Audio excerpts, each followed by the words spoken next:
penuh dengan kenangan, suka duka, pahit manis yang berlaku dalam kehidupan kita dan juga dalam kehidupan orang lain.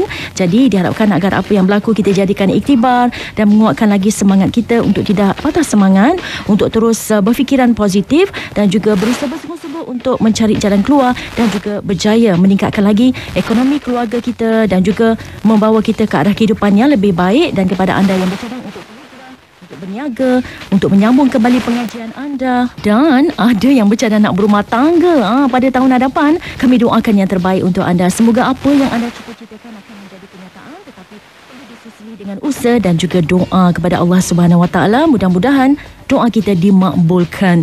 Nampaknya sampai di sini saja tugasan saya pagi ini bersama-sama dengan anda. Selepas ini, rakan tugas akan kembali temani anda bermula jam 10 pagi. Jadi jangan nakal-nakal, jaga diri anda baik-baik. Selamat tahun baharu kami ucapkan untuk anda.